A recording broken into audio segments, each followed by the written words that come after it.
So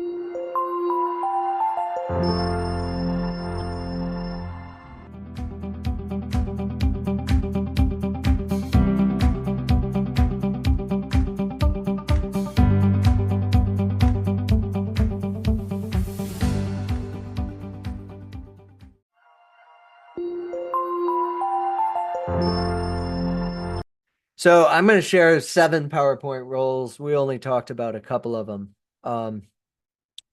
So slides should be less than center of attention, less than 20% of the time. We talked about that. That's about presenting ahead of your slides. So the slide being the center of attention and you talking about it, talking, and then show the slide. Change the timing. Okay. And then this connective tissue, right? Usually we finish a slide, crumple it up, throw it away, instead of ideas building. The slides that I just showed you with that morphing function, the slides build, right? So those are 2 quick slide rules that I'll offer for you. All right. We got time for another one. Body language or voice? It's vote time again. 2 or 3? Back to the chat. Hopefully people aren't just saying 1, 2, 3. All right, we got a couple of 3s. Cool. Let's go to voice. So notice we're back on slide 20 now. And now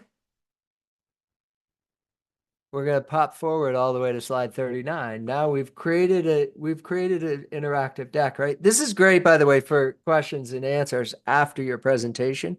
No more like try and figure this out. Like, okay, let me go. So can you go back to the slide that showed, we've all heard that in the Q&A, right? Can you go back to, I forget the slide number, but it was the one that showed the graph of, no, not that one, the other one. It was later in the presentation. Like, we're wasting time here, right? We're wasting time. Just create this interactive and you're all set. You can go anywhere you want in your deck anytime you want. Okay. So this is about voice. If our voice is repetitive, which is that sound wave you saw, our audience goes to sleep, which is the flat line. Okay. Where does repetitive come from? Where does monotone come from? Well, it's not actually just tone. It's actually monopavo tone because it's also pace and volume. Okay. And pace and volume and tone all come from emotion. So if we get back to the beginning of where we started and we're trying to sound smart and we're trying to sound knowledgeable and we're trying to sound confident, guess what? That's a problem. It's good for you to sound those ways, but it's also monotone. So you need to bring some other people to the party. You need to be surprised. You need to be curious. You need to be excited about something. Okay. You also, if you're talking about Aisha, who is scarred for life, you need to be sad. Or you need to be determined to figure out how to help her. A different situation, you might want to be thoughtful, or you might be angry or frustrated by something. All these things are fine. These things are all great. You just need to have some of them. Because these aren't monotone. Some of these are slower and darker and heavier. Some of these are higher and faster and lighter and happier, right? And what happens if you do this, if you think about the content of your presentation and you take these emotions and you map them onto your presentation, and then you map that, what you'll see is you're no longer monotone. And every presentation is going to be different. Every presentation is going to be different. Every person giving a presentation is going to give that presentation a different way. One person may be sad. One person may be frustrated or angry. Those are going to sound different.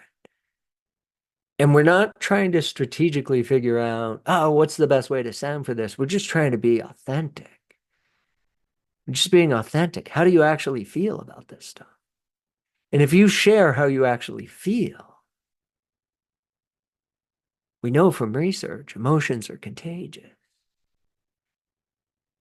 We know that your voice will reflect how you feel. Your voice will betray how you feel, which is why we can hear when people are anxious, right? But if you're anxious when you're presenting and you say, okay, I just want to be confident, I just want to be neutral, pretty hard to combat anxious with neutral. But if you're frustrated is powerful. Frustrated by something. Oh, I can't believe we can't figure this out. That can combat anxiety. That can combat anxiety. So there's lots of good things that go on in here, right?